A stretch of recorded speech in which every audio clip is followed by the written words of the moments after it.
Google pay ఇంకా మీట ఫ్రీగా ఉండదు. ఇప్పటి వరకు మీరు గూగుల్ పేని ఫ్రీగా యూజ్ చేసి ట్రాన్సాక్షన్ చేస్తారంటే మీరు దీన్ని వినాలి. ఇప్పుడు Google pay electricity, gas bills లాంటి వాటికి 0.5% to 1% convenience fee plus GST charge చేస్తుంది. బట్ ఈ ఫీ మీరు బిల్స్ ని డెబిట్ ఆర్ క్రెడిట్ కార్డ్ ద్వారా పే చేస్తే మాత్రమే. మీ బ్యాంక్ అకౌంట్తో లింక్ చేసి ఉంటే ఎక్స్ట్రా ఛార్జెస్ ఏమి ఇప్పుడు పే చేయాల్సిన అవసరం లేదు. కానీ ఇప్పుడు ఎందుకు ఇది? Even though UPI transactions India అంతా రికార్డ్ బ్రేక్ చేసినా అవి మోస్ట్లీ ఫ్రీ.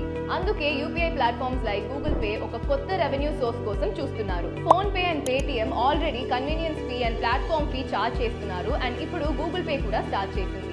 సో ఫ్యూచర్లో మీ యూపీఐ ట్రాన్సాక్షన్స్కి ఫీజ్ పడేది మీరు చూసే ఛాన్స్ ఉంది.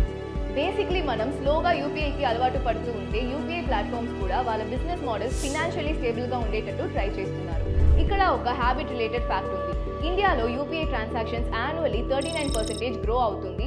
జనవరిలో మాత్రం 1700 crore రూపీస్కి యూపీఐ ట్రాన్సాక్షన్స్ జరిగింది. సో ఇప్పుడు చెప్పండి, యూపీఐ ట్రాన్సాక్షన్స్ ఇంకా ఫ్రీగా ఉండదు, అయినా యూజ్ చేస్తారా? మరిన్ని ఫినాన్షియల్ అప్డేట్స్ కోసం మన ఛానల్కి సబ్స్క్రైబ్ చేసుకోండి.